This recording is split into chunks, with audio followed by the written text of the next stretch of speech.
en la radio a conversar y me comentó de algunas cosas, entre ellas que venía Diego Bernardini, una de las voces más influyentes sobre la nueva longevidad que llega primera vez a Guayaquil. Querida Alexandra, buenos días. Cuéntanos un poquito qué es esto de la nueva longevidad. Ya mis amigos están en ese periodo, yo no, pero en todo caso, coméntalo para que podamos. ¿Y quién es Diego Bernardini? ¿Cuándo viene? Comencemos con el diálogo. Con mucho gusto, Eduardo. Muchísimas gracias por esta entrevista, por este espacio. Y sí, bueno, ¿qué es esto de la nueva longevidad? Uno se pregunta, ¿no?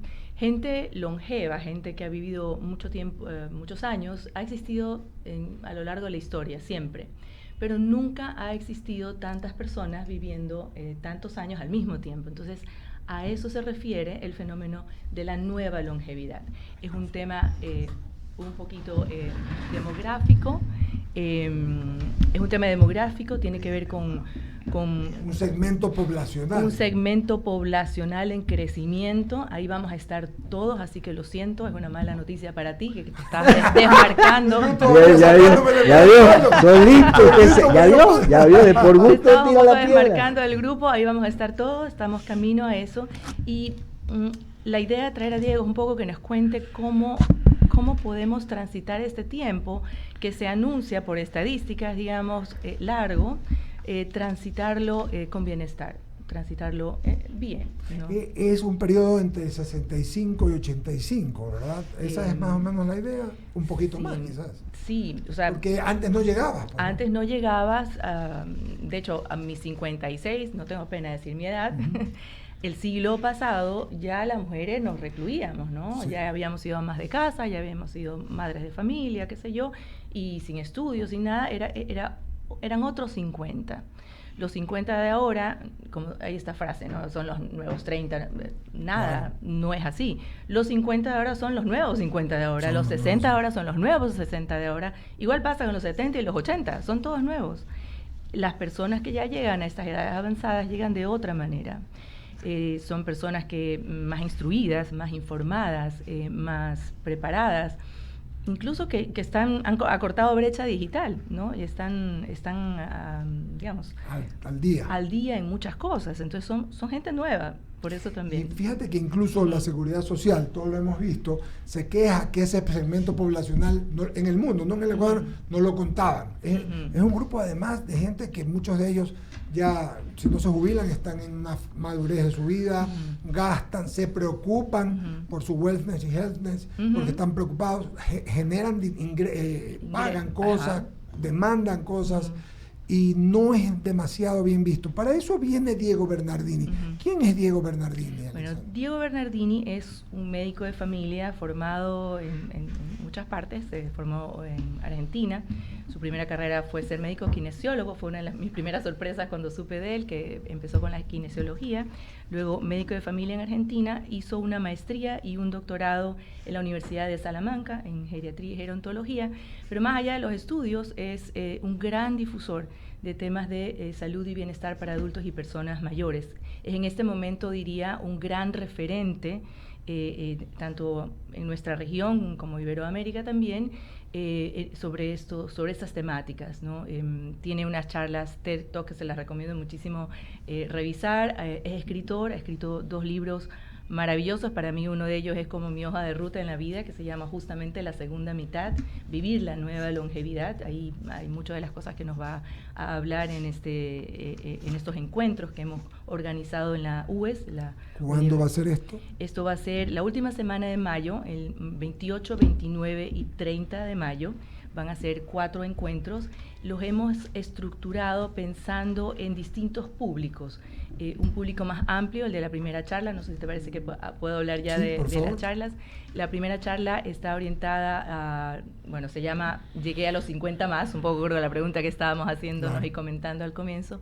Llegué a los 50 más y ¿ahora qué? ¿Qué va a pasar? ¿Se acaba el mundo o no se acaba el mundo? Comienza posiblemente la vida, ¿no? Claro. Porque ya nuestros hijos crecieron, porque ya estudiamos cosas, ya hemos hecho cosas, tenemos un bagaje. ¿Y qué va a pasar de aquí adelante si no tengo otro proyecto de vida que anclado solamente el tema familiar o de trabajo?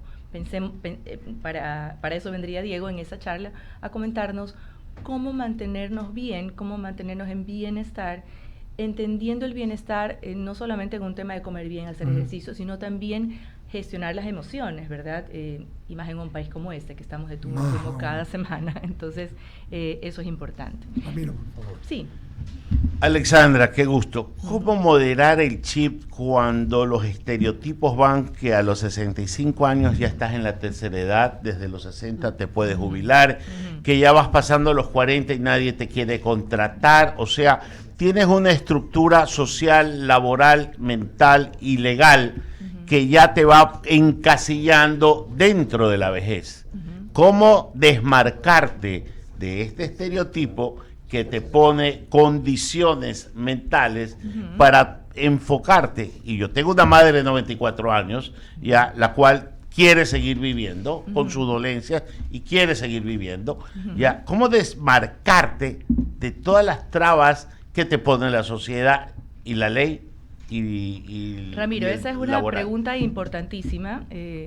Eso que tú mencionas tiene nombre y apellido, se llama edadismo, que es una discriminación por edad. Hablamos de muchas discriminaciones, ¿verdad? Sí. Por sexo, por raza, en fin, por inclinación afectiva, qué sé yo. Pero la discriminación por edad nos marca a todos, y desde chicos. Y eso lo dice mucho Diego. O sea, acá hablamos mucho de que todos tenemos un niño interior, pero junto a ese niño interior también hay que hacerle un espacio a ese viejo o vieja que ya vamos siendo desde que nacemos, porque empezamos a envejecer desde que nacemos, esa es una realidad.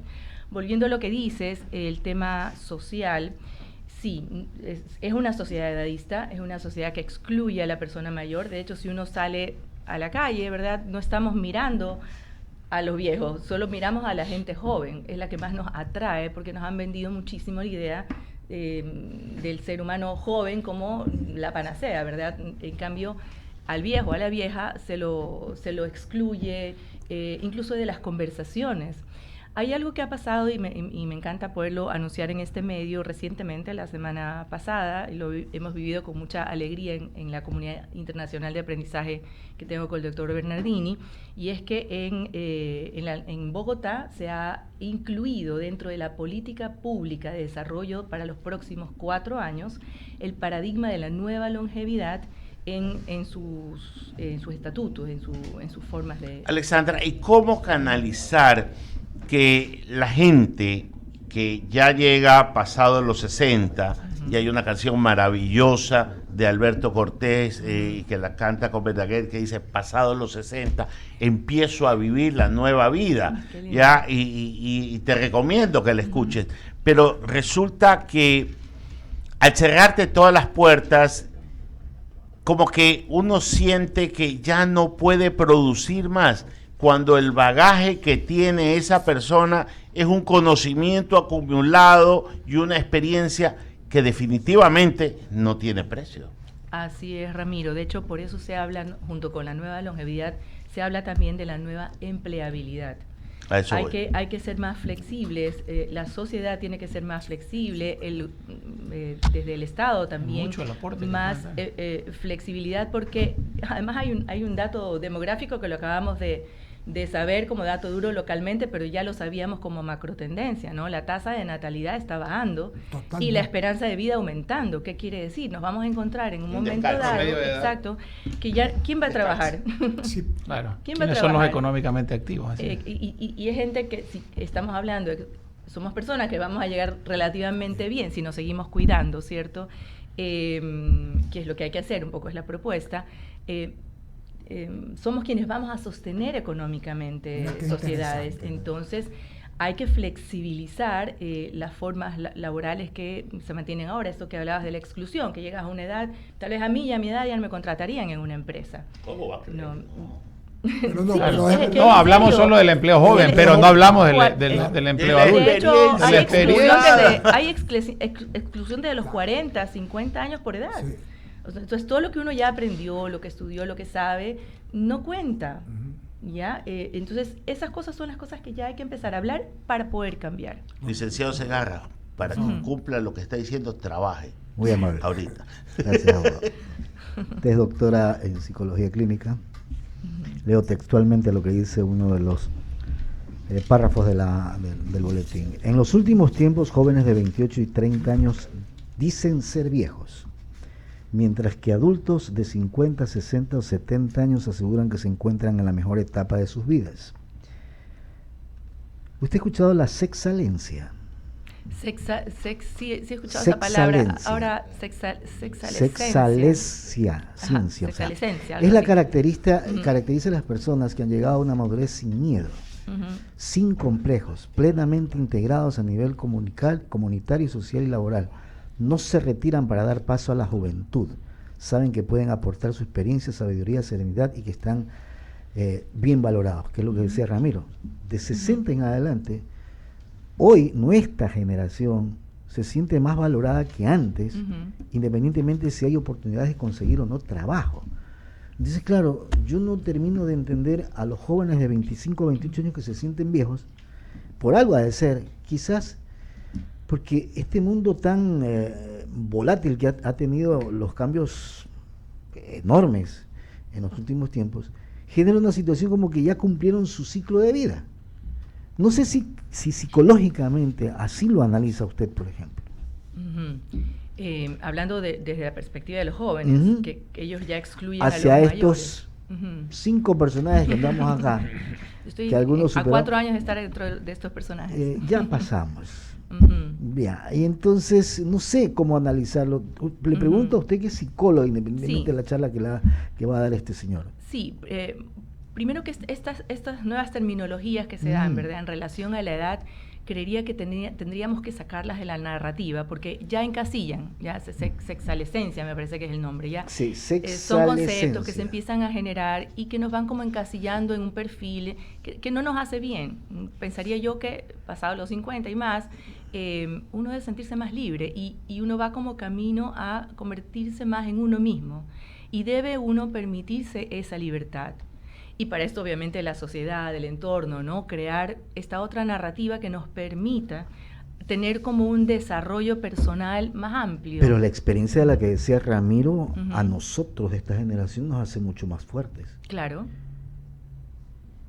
Yo claro recuerdo, sí. Y yo creo que ustedes van a coincidir conmigo, cuando uno tenía 16 años, 15 años, veía a un señor de 50 y le decíamos viejo. Hoy tenemos 60. Y no nos sentimos viejos. Correcto.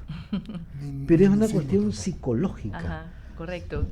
Entonces, por eso es que una anécdota que se la comenté a Eduardo, que mencionó a mi mamá y mi tía. Mi mamá y mi tía son gemelas, acaban de cumplir 85 años. Cuando mi primo Toño cumplió 60, la tía lo regresó a mirar y decía, pero ¿cómo mi hijo está cumpliendo 60 años? Si esa es la edad que yo tengo en mi cabeza. Claro. Entonces, una cosa es la edad biológica y otra cosa es la edad mental que uno tenga. Y esa es la que hay que trabajar. A veces cuando hablamos de viejo, vieja, se nos vienen siempre imágenes muy negativas, ¿verdad? En la antigüedad, en Grecia, yéndonos mucho más atrás, el viejo era un sabio, era alguien a quien se le consultaba y se lo cosas. respetaba muchísimo. Hoy en día no. La tecnología ha aplanado un poquito ese rol de la persona mayor que lo tuvo por mucho tiempo, y ya los chicos no le preguntan al abuelo o a la abuela, le preguntan al teléfono, a Google. No le dan mucho más valor. Por eso es que se sienten viejos por los de 25 o 28 años. Posiblemente. Porque andan en esa tecnología que está ahí. Ajá. Oiga, a mí me ha ocurrido que voy con mi hija mayor y me dicen, ¿y su hermano qué es? ¿Aló? ¿Me explico? Entonces ese es un tema en el que hay que trabajar, hay que trabajar en la actitud frente a estos años que se vienen. O sea, si te ríes, perdóname, retírate o me retiro. Es que te estoy contando la plena, loco. Te dicen hermano. Me dijeron hermano. De su hija. Bueno, porque Javier se viste de forma moderna. O porque porque a la joven de 29 años, 30 años la ven vieja.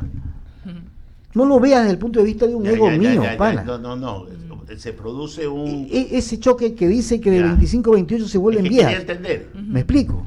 No es porque tú te sientas joven o yo me vea así o me visto así, no. Es que esa juventud llegó a ser vieja a esta edad de la que dice esta persona que va a venir a hablar. Y este pana se ríe de las puras alberjas, pana.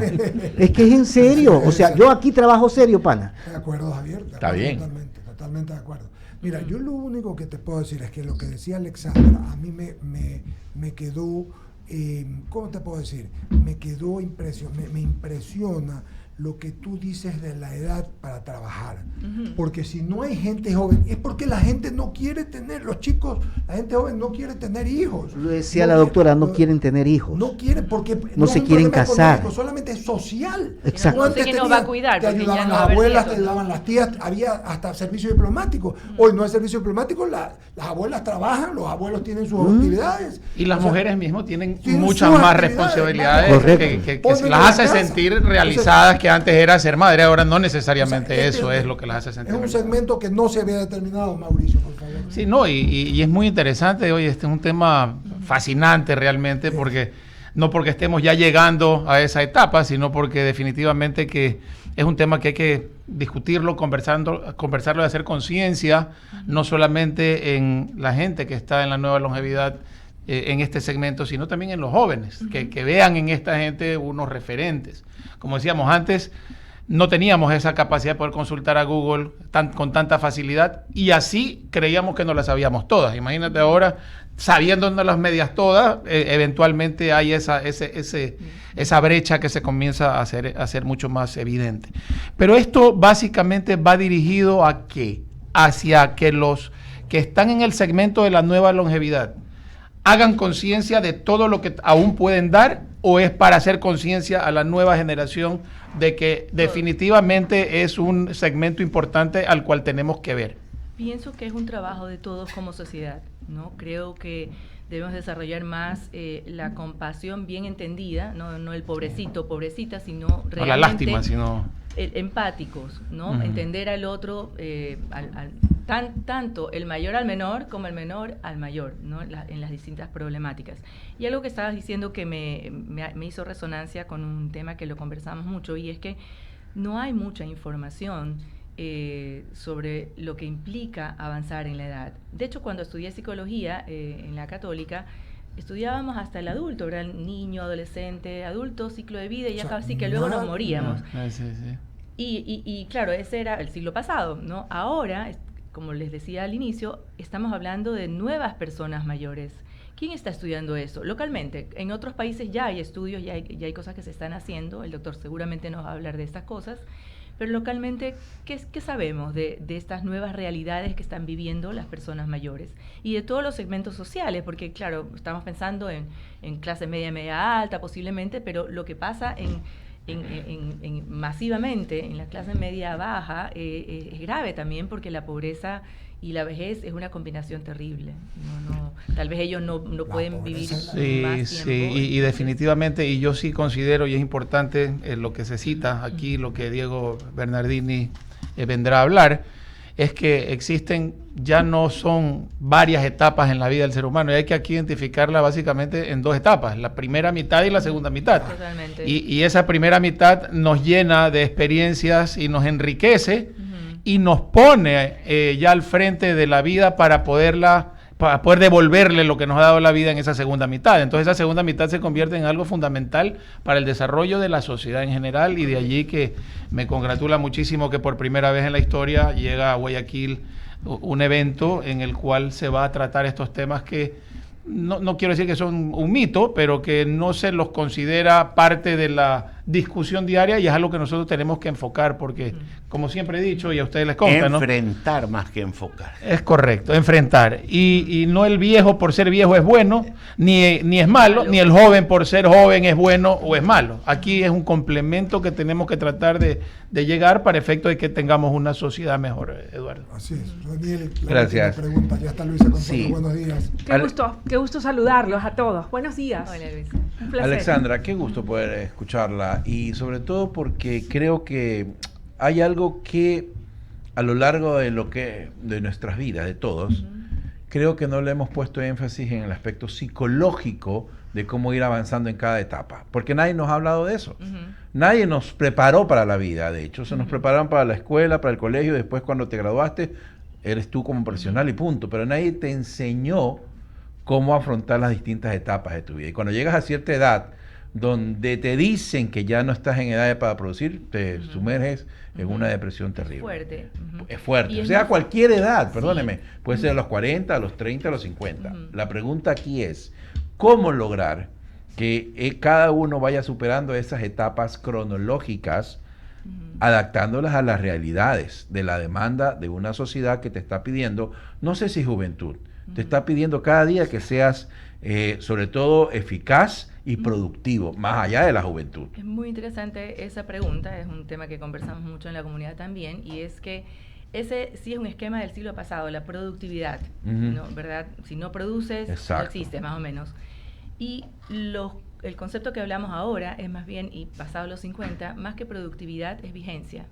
Es trabajar en tu proyecto de vida. Te jubilan a los 65 años, me parece que es la edad de jubilación acá en el Ecuador, y estás entero a los 65 años. Lo que hemos conversado, tienes una formación, tienes una experiencia, tienes ganas de seguir haciendo cosas, o de pronto probarte en otros espacios, ¿no? De hecho, es lo que me ha pasado. Yo venía del mundo de hacer investigación de mercados, la pandemia, mi mamá, mi tía, qué sé yo, y me lancé a hacer un emprendimiento de economía plateada, de economía de la longevidad, que es Guiarte, que es algo diferente a lo que estaba haciendo antes. Entonces, creería yo que es una etapa, no hay que verla como una cosa negativa, más bien es un momento de vida en el que podemos abrir las alas y volar, no caer en un precipicio, ¿no? Cuando te jubilas.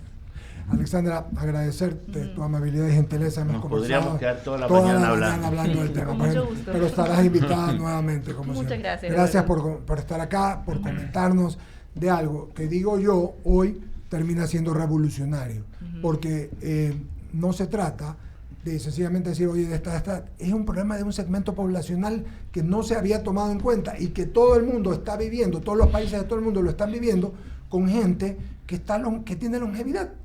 Y se trata, por eso hacen ustedes, de vivir esta longevidad, como dices tú, de la manera que hay que vivirla, no mal, no sintiéndose mal, sino sintiéndose bien. Así es, Eduardo. Muchas gracias, Alexandra. Gracias a ti y gracias a ustedes también. Pagamos el corte, ya está la secretaria de